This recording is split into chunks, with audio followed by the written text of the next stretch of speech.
Hi అండి. నమస్తే. ఈరోజు నేను వినిపించబోయే కథ రాపర్తి అనురాధ గారు రచించిన ఏసీపీ సింగం ప్రేమలో పడ్డాడు 33వ భాగము. ఇక కథలోకి వెళితే కళ్యాణ్ మనసులో ఎన్నో సందేహాలు మొదలవుతున్నాయి.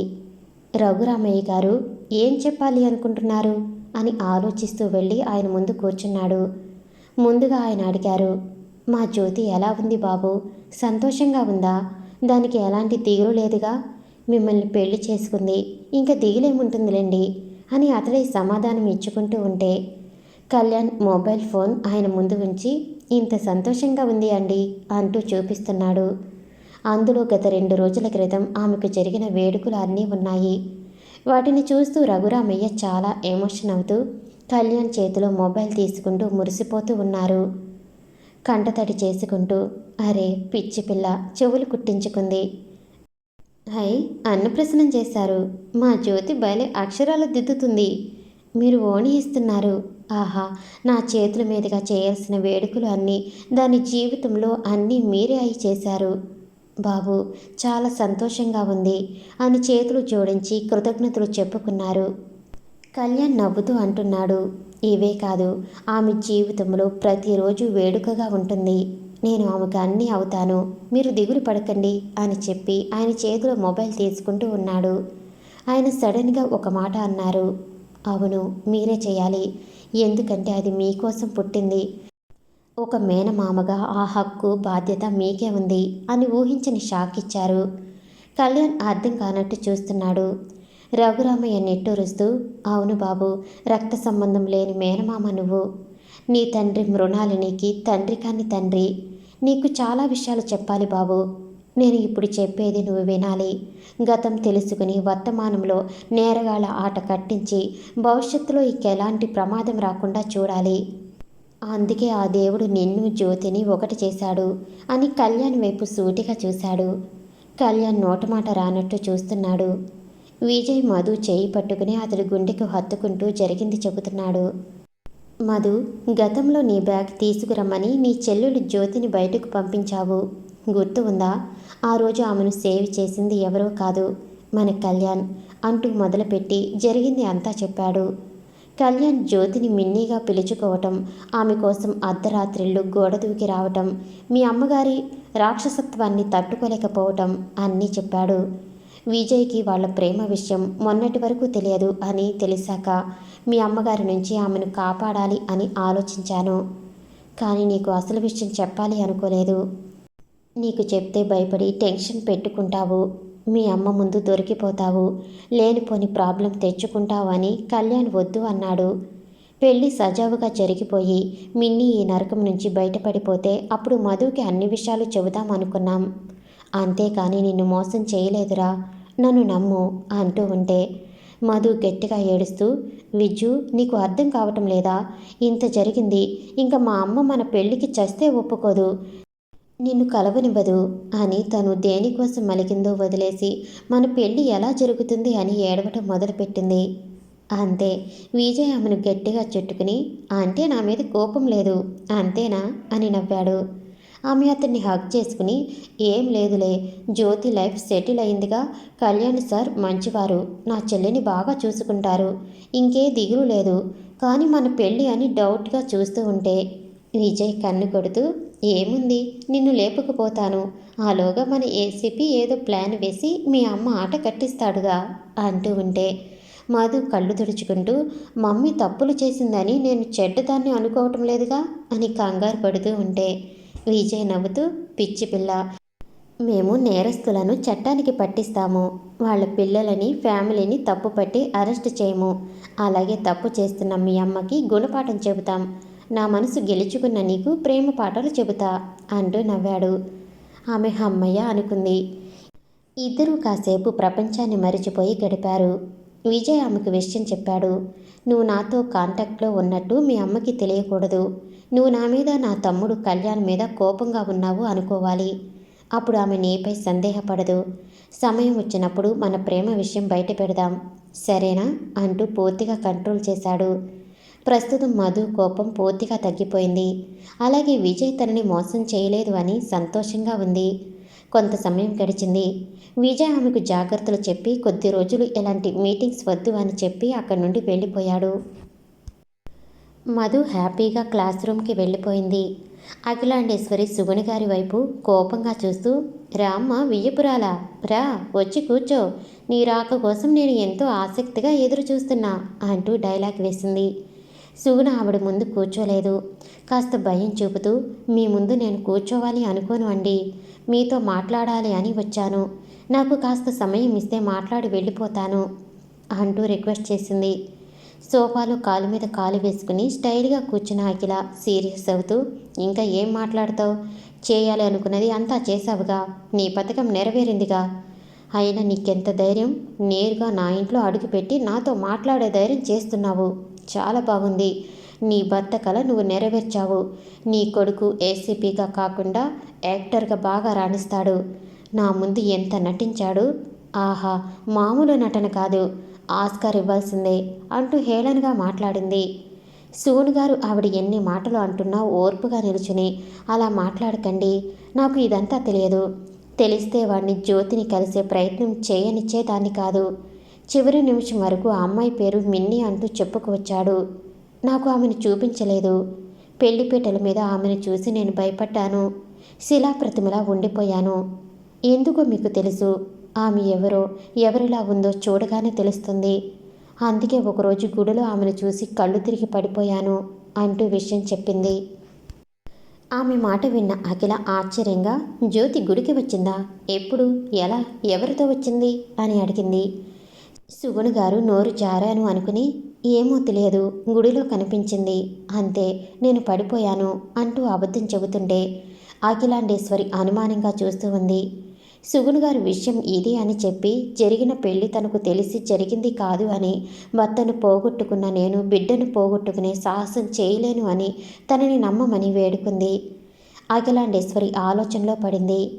ఈ సుగుణ ఇంత సాహసం చేసి ఉండదు. ఒకవేళ ప్లాన్ చేసి తన కొడుక్కి జ్యోతిని ఇచ్చి పెళ్లి చేసి ఉంటే నేరుగా నా నెత్తి మీదకి వాళ్ళని తెచ్చిపెట్టేది. అలా చేయకుండా నా దగ్గరకు వచ్చి బ్రతిమలాడుతుంది అంటే నేను దీని విషయంలో భయపడనవసరం లేదు. ఇంకా నేనంటే సుగునికి భయం ఉంది, అందుకే ఇక్కడికి వచ్చింది అనుకుని ఆలోచిస్తూ, సరే నమ్మాను, నీకు జ్యోతి కళ్యాణ్ పెళ్లి విషయం తెలియదు అని. కానీ ఇప్పుడు నువ్వు ఎందుకు వచ్చావు, నీకు కావాల్సింది దక్కిందిగా, ఇంకేంటి అని అడిగింది. సుగుణ గారు భయంగా చూస్తూ, నాకు ఏమీ వద్దు, నా కళ్యాణ్ నాకు కావాలి, వాడిని నువ్వు ఏమీ చేయకు, ఈ ఆస్తి అంతస్తు ఏమీ నాకు వద్దు, వాళ్ళని ప్రశాంతంగా బ్రతకని, ఎలాగూ పెళ్లి జరిగిపోయిందిగా అని అడుగుతుంటే అఖిలాండేశ్వరి మండిపడుతూ, ఏంటి బ్రతకనిచ్చేది, ఇన్నేళ్ళ నా కల నిజం అవుతుంది అనగా నీ కొడుకు గద్దలా వచ్చి దాన్ని తన్నుకుపోయాడు, వదలను, వాణ్ణి అలాగే దాన్ని ఇద్దరిని వదలను, నా దారికి అడ్డం వస్తున్నారు అంటే సొంత అన్నని జైలుకు పంపించాను, అలాగే నీ మొగుడు లక్ష్మీనారాయణ ఇంకా సాహసం చేశాడు, అందుకే పైకి పంపించాను, అంతా తెలిసి నిప్పుల్లో అడుగు వేశారు, వదిలేస్తానా, దేనికోసం ఇదంతా చేశానో దాన్ని దక్కించుకుని తీరుతా అంటూ శపథం చేసింది. సుగుణ్ గారు భయపడిపోతూ, వద్దు, ఏం చెయ్యొద్దు, మమ్మల్ని వదిలేయి, నీ ఛాయలకి రాము, నా బిడ్డకి నేను నచ్చ చెప్పుకుంటాను, నీ దారికి అడ్డు రానివ్వను, చెప్పు నన్నేం చేయమంటావు అని దీనంగా వేడుకుంటూ అడిగింది. అంతే, అఖిలాండేశ్వరి గొప్పగా ఫీల్ అవుతూ గట్టిగా నవ్వింది. అలారా దారికి అంటూ కొన్ని పేపర్స్ ఆమె ముందు ఉంచి, ఇవిగో స్టాంప్ పేపర్స్, వీటిపై నీ కొడుకు చేత్తో సంతకాలు చేయించి తీసుకురా, చాలు, నీ కోరిక మేరకు ఆ జ్యోతిని నీ కొడుకుని వదిలేస్తాను అంటూ ఆఫర్ ఇచ్చింది. అవి చూసి ఆవిడ అర్థం చేసుకుని, సరే అంతేగా చేయిస్తా, ఇంక మమ్మల్ని వదిలేయాలి అని అడిగింది. అఖిలాండేశ్వరి నవ్వుతూ, వదిలేస్తాను, నాకు సంతకాలు అందితే చాలు, ఇంకే పని లేదు, నీకు 4 నెలలు గడువు ఇస్తాను, ఆలోగా సంతకాలు చేయించు, నీ కొడుకుకి విషయం తెలిస్తే సంతకం పెట్టడు, వాడు మామూలోడు కాదు, అందుకే నీకు టైం ఇస్తాను, సరిగ్గా ఉగాది పండుగ నాటికి నాకు కళ్యాణ్ సైన్ చేసిన స్టాంప్ పేపర్స్ కావాలి, లేదంటే నేను ఏం చేస్తానో తెలుసుగా అంటూ ఉరుము చూసింది. అంతే, సుగుణ భయపడిపోయి, చేయిస్తాను, నాకు టైం ఇచ్చావు, అందుకు సంతోషం, ఆలోగా ఈ విషయం బయటకు రానివ్వను, కళ్యాణ్ ఎలాంటి దూకుడు పని చేసినా కొద్దిగా కనికరించి వదిలేయి అని వేడుకుంటూ వెళ్ళింది. ఆమె రావటం, తన పని సులభం చేయటం అఖిలాండేశ్వరికి సంతోషం కలిగించింది. అదే విషయం జగన్నాథంకి చెప్పింది. ఆ కళ్యాణ్ ఎందుకు జ్యోతిని చేసుకున్నాడో తెలియదు, కానీ వాడి తల్లికి నేనంటే చచ్చెంత భయం. ఆ భయమే మన పని పూర్తి చేస్తుంది. అందాక వాడి వద్ద నువ్వు చెప్పినట్టు మసులుకుంటాను అని విషయం చెప్పింది. సుగుణ్ గారు అక్కడికి వచ్చి వెళ్ళటం ఆంజనేయ ప్రసాద్ చూశాడు. రఘురామయ్య చెబుతున్నారు, బాబు, నేను చేసిన కొన్ని పొరపాట్లు నా స్నేహితుడి కుటుంబానికి శాపమయ్యాయి. అసలు కొన్నేళ్ల క్రితం ఏం జరిగింది అంటే, సూర్యవంశపు రాజుల వంశానికి చెందినవారు విక్రమసింహ. ఆయన ఎంతో మంచివారు, స్నేహానికి ఎంతో విలువ ఇస్తారు. అందుకే తక్కువ కులం వాడిని ఆయన నన్ను తన సొంత అన్నలా గౌరవిస్తూ ఆదరించారు. ఆయన సంస్థానంలో అన్ని విషయాలు నన్ను చూసుకోమని కోరారు. రఘురామయ్య తన వద్ద పనుడు కాదు అని తన ఆప్తమిత్రుడు, సొంత అన్న అంటూ అందరి ముందు చెప్పాడు. దివానంలో అందరూ నాకు గౌరవం ఇవ్వటం మొదలుపెట్టారు. నాకు నా అనేవాడు ఎవరూ లేరు, అనాథను. అలాంటి నన్ను విక్రమసింహ గారు ఆదరించి ఇంత గౌరవం ఇవ్వటం చాలా సంతోషం. జన్మంతా ఆయనకి విశ్వాసంగా ఉంటాను అనుకున్నాను. విక్రమసింహ తల్లి తండ్రి కొన్నేళ్ల క్రితం నెల రోజుల తేడాతో చనిపోయారు. అది అంతుచిక్కని వ్యాధి అని డాక్టర్లు చెప్పారు. వాళ్ళు మరణించటంతో నా స్నేహితుడు చాలా కుంగిపోయాడు. ఎన్నో ఆస్తులు, ఊర్లకు మించి భూములు, లెక్కకు మించిన సంపద అంటూ ఆయన వద్ద ఎంత ఉన్నా నా అనే బంధం లేకపోవటం బాధాకరం. ఆ సమయంలో కొందరు పండితులు శాంతి జరిపించి వీలైనంత త్వరగా వివాహం చేసుకోండి, మీ పెద్దల ఆత్మ శాంతిస్తుంది అని చెప్పారు. విక్రమ్ సరే అన్నాడు. పక్క ఊరిలో రాజారావు బహదూర్ గారి ఏకైక పుత్రిక రాణి మృణాలిని దేవికి విక్రమసింహకి వివాహం నిశ్చయించారు. ఆమె ఎంతో మంచిది. అలాగే సుకుమారవతి. ఆమెకు కోట్ల రూపాయలు విలువ చేసే ఆస్తులు ఉన్నాయి. మొదటి చూపులోనే రాజారావు మృణాలిని దేవిని ఇష్టపడ్డారు. అందుకే వివాహ ముహూర్తం పెట్టించారు. మృణాలిని బంగ్లాలో ఆమె చిన్నతనం నుండి ఒక సేవకుడు, స్నేహితుడు, ఆప్తుడు అన్నట్టు ఒక వ్యక్తి పనిచేస్తున్నారు. అతడి పేరు లక్ష్మీనారాయణ. ఆయనకు మృణాలిని అంటే పంచప్రాణాలు. కన్నబిడ్డని చూసుకున్నట్టు ఆమెను చూసుకునేవాడు. ఆమెని చిన్నరాణమ్మ అంటూ పిలిచేవాడు. ఆమె కూడా అతన్ని తండ్రిలా భావించేది. ఆమెకి చిన్నతనం నుండి అపురూపంగా కంటికి రెప్పలా చూసుకున్న లక్ష్మీనారాయణ అంటే అభిమానం ఏర్పడింది. అందుకే ఆయన్ని చిన్నాన్న అంటూ పిలిచేది. వయసు చిన్నది అయినా ఆమె అలా పిలుస్తుంటే ఎంతో ఆనందపడేవాడు లక్ష్మీనారాయణ. అతడు హడావిడిగా అన్ని పనులు చేయిస్తూ ఎక్కడా ఎలాంటి లోటు రానివ్వకుండా వివాహ వేడుక జరిగేలా చేశాడు. రావు బహదూర్ గారు రాణి మృణాలినితో పాటు సారిగా లక్ష్మీనారాయణ కూడా ఇక్కడి సంస్థానంకి పంపించారు. అతడు మృణాలినితో ఉంటే ఎలాంటి లోటు ఉండదు అన్నట్టు. రాజారావు మృణాలినికి తండ్రి లాంటి లక్ష్మీనారాయణ తన ఇంటికి వస్తారు అంటే ఎలాంటి అభ్యంతరం చెప్పలేదు. అందుకు రాణిగారు ఎంతో సంతోషపడ్డారు. వారిద్దరూ ఎంతో అన్యోన్యంగా జీవితం సాగిస్తున్నారు. బంగ్లా నిండా పనోళ్ళు. అన్ని విషయాలు దగ్గరుండి చూసుకునే నేను, నాతో పాటు లక్ష్మీనారాయణ. 2 ఏళ్లు గడిచాయి. నా వివాహ ప్రస్తావన వచ్చింది. తనకంటే వయసులో పెద్దవాణ్ణి, ఇంకా పెళ్లి చేసుకోకపోవటం ఏంటి అని విక్రమసింహ కోపడుతూ సంబంధాలు చూసే ప్రయత్నాలు చేశారు. ఆ క్రమంలో సోమలింగాపురం నుండి ఒక సంబంధం వచ్చింది. ఆ అమ్మాయి వివరాలు తెలుసుకుని విక్రమసింహ రాణిగారిని, నన్ను ఇంకా లక్ష్మీనారాయణ వెంట పెట్టుకుని వెళ్ళారు. ఆ అమ్మాయిని చూశాను. కళ్ళు మెరిసేంత అందం ఆమెలో ఉంది. కన్నవాళ్ళు లేరు, అన్న ఒక్కడే ఉన్నాడు. ఆస్తిపాస్తులు ఏమీ లేవు. అయితే ఏమి అమ్మాయి అప్సరసలా ఉంది. నాకు బాగా నచ్చింది. ఆమె కూడా నన్ను చూసి సిగ్గుపడుతూ తలదించుకుని నిలిచింది. మా ఇరువురిని చూసి విక్రమసింహ మృణాలిని అర్థం చేసుకుని పెళ్లికి ఏర్పాట్లు మొదలుపెట్టారు. నా జీవితంలో నేను చేసిన పెద్ద తప్పు ఏంటి అంటే, పెళ్లికి ముందు రోజు ఆమెతో మాట్లాడే అవకాశం వచ్చింది. ఆమె నన్ను అడిగింది, మీరు విక్రమసింహ గారికి అన్నగారా అని. ఆమె ఆలోచన అర్థం కాని నేను ఎప్పుడు ఆయన అందరికీ చెప్పే మాట ఆమెతో చెప్పాను. అవును, ఆయన వేరు, నేను వేరు కాదు, ఇద్దరం ఒకటే, నేను ఆయనకు అన్ననే అంటూ నోరు జారాను. అంతే, వివాహం జరిగింది. అంతా సందడిగా ఉంది. ఉన్నట్టుండి తుఫాను వణికిస్తుంది. అఖిలాండేశ్వరి నా మీద దాడి చేస్తూ అడుగుతుంది, నువ్వు రాజవంశీయుడు కాదా? ఈ ఆస్తి అంతస్తు ఏది నీది కాదా? నువ్వు పనివాడువా అంటూ. నాకేం చెప్పాలి అర్థం కాలేదు. విషయం ఇది అని చెప్పే అవకాశం ఆమె ఇవ్వలేదు.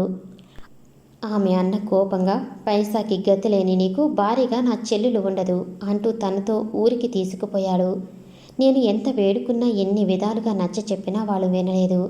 పైగా అఖిలాండేశ్వరి నేను మోసం చేశాను అని అబద్ధాలు చెప్పి తనని పెళ్లి చేసుకుని అనుభవించాను అని నోటికి వచ్చిన మాటలన్నీ అనేసి వెళ్ళింది. ఆ మాటలు నా స్నేహితుడు అతడి భార్య విన్నారు. లక్ష్మీనారాయణ కూడా విన్నాడు. వీళ్ళంతా ఎలాగైనా నా కాపురం నిలబెట్టాలి అని అఖిలాండేశ్వరి వద్దకు వెళ్ళారు. మృణాలిని మంచితనం అఖిలాండేశ్వరి అర్థం చేసుకోలేదు. అందుకే ఆమె ఎంత అడిగినా తిరిగి రాను అంది.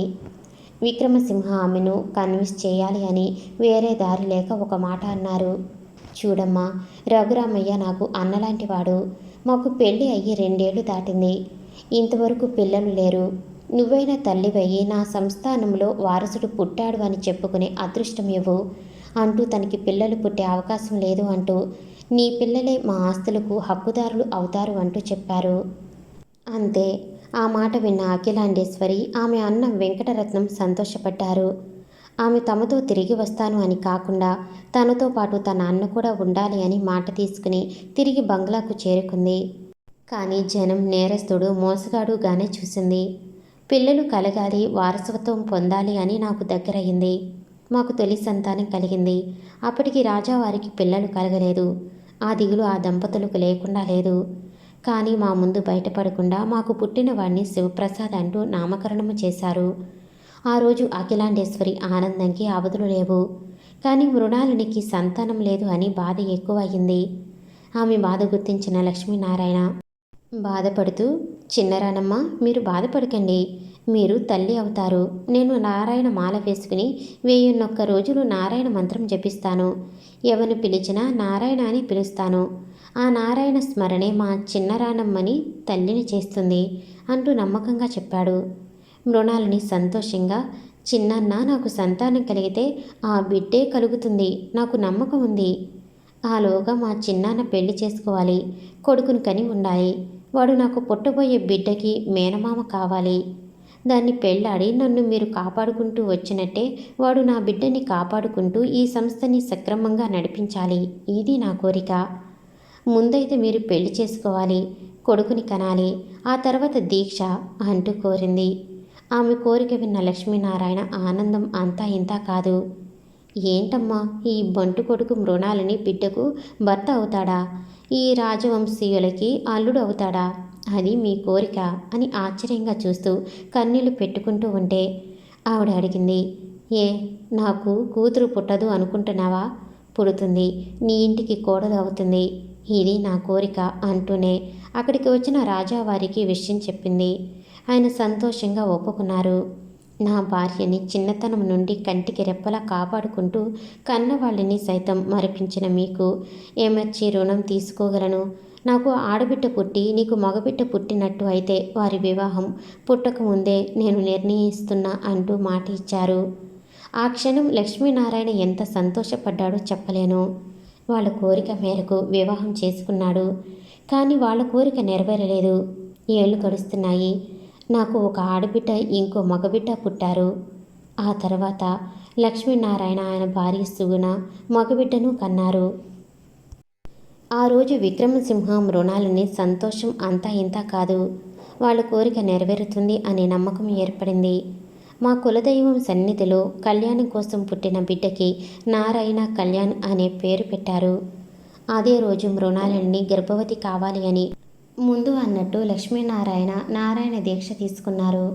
ఆయన నిత్యం నారాయణ మంత్రం జపిస్తూ అందరినీ నారాయణ అంటూ పిలిచేవాడు. 2 ఏళ్లు గడిచాయి. లక్ష్మీనారాయణ సుగుణ గారు ఆమె బిడ్డతో కలిసి మాతోనే ఉండేవారు. ఈ క్రమంలో నాకు ఇంకో కొడుకు పుట్టాడు. మళ్ళీ అఖిలాండేశ్వరి కడుపుతో ఉంది. ఇంకా ఆ రాజా దంపతులకి పిల్లలు పుట్టరు అని నిరాశ ఎక్కువైంది. ఆ బెంగతో రాణిగారి తల్లి తండ్రి మరణించారు. మరోవైపు నా భార్య ఆమె అన్న ఆస్తిని తమ సొంతం అనుకుంటూ అందరి మీద పెత్తనం చెలాయిస్తూ ఉన్నారు. అఖిలాండేశ్వరి మృణాలిని మనసు నొచ్చుకెళ్లేలా సూటిపోటి మాటలు అంటూనే ఉండేది. మృణాలిని దిగులు పడిపోతూ ఉంది. అఖిల ఆఖరి బిడ్డని, ఆడబిడ్డని కని మృణాలిని ఎగతాళి చేస్తూ, నువ్వు కనలేని ఆడపిల్లని నేను కన్నాను, నీకంటే నేనే గొప్ప అని చెప్పకనే చెప్పింది. అలాగే అధికారం అంతా అఖిలాండేశ్వరి చేతిలోకి తీసుకుని అన్ని వ్యవహారాలు చొరవగా చూసుకుంటూ ఉంటే స్నేహితుడి భార్య బాధ్యతగా నడుచుకుంటుందని రాజారావు సరిపెట్టుకున్నారు. ఎలాగూ తమకి పిల్లలు లేరు. తాము పోయాక ఈ వ్యవహారాలు అన్నీ మా సంతానమే చూసుకోవాలి అన్నది ఆయన ఆలోచన. ఇలా ఉండగా కొన్ని రోజులు గడిచాయి. లక్ష్మీనారాయణ దీక్ష పూర్తి కావస్తుంది. ఆ రోజు నరసింహస్వామి ఆలయంలో పెద్ద యాగం రాజదంపుల చేత చేయించి తన దీక్ష ముగించాడు లక్ష్మీనారాయణ. అక్కడ ఉన్న వాళ్ళంతా ఎంతో భక్తిగా దేవుణ్ణి వేడుకుంటూ ఉన్నారు. మా మదిలో కోరిక నెరవేర్చు స్వామి అని. ఆ ప్రార్థనా సమయంలో నువ్వు కూడా ఉన్నావు. ఆ దేవుడు మొర ఆలకించాడు అనుకుంటా. గుడిలో మృణాలని కళ్ళు తిరిగి పడిపోయింది. అందరూ కంగారు పడ్డాడు. పెళ్ళైన ఇన్నేళ్ల తర్వాత మృణాలన్నీ తల్లి కాబోతుందని అక్కడికి వచ్చిన డాక్టర్ పరీక్ష చేసి చెప్పింది. అంతే, ఒక్కసారిగా పెద్ద పండుగ వాతావరణం చేరుకుంది. అందరూ ఆనందంగా లక్ష్మీనారాయణ దీక్ష ఫలించింది అని భక్తిగా దైవారాధన చేస్తున్నారు. సంస్థానం అంతా ఆనందపడిపోతూ సంబరం చేసుకుంటూ ఉన్నారు. ఆ దంపతులు అయితే పట్టరని సంతోషపడిపోతూ తమ కోరిక నెరవేరుతుంది అని, ఇది దైవ సంకల్పం అని, పుట్టబోయే బిడ్డ ఆడబిడ్డ అవుతుంది అంటూ నారాయణ కళ్యాణ్ని దగ్గరకు తీసుకుని, నువ్వు మేనమామ అవుతున్నావు, నీకు మేనకోడలు పుడుతుంది, నువ్వు పెళ్ళాడి పసిపాపలా చూసుకోవాలి, ఎప్పుడూ ఆమెను బాధ పెట్టకూడదు అంటూ చెబుతుంటే చిన్న వయసులో ఉన్న పిల్లాడు అర్థం కాకపోయినా తప్పకుండా అక్కయ్య అంటూ మృణాలని చేతిలో చెయ్యి వేశాడు. ఆ అదృష్టం చూసి అందరూ సంతోషపడ్డారు. ఒక అఖిలాండేశ్వరి ఆమె అన్న తప్ప అంటూ కళ్యాణం వైపు చూశారు ఆయన.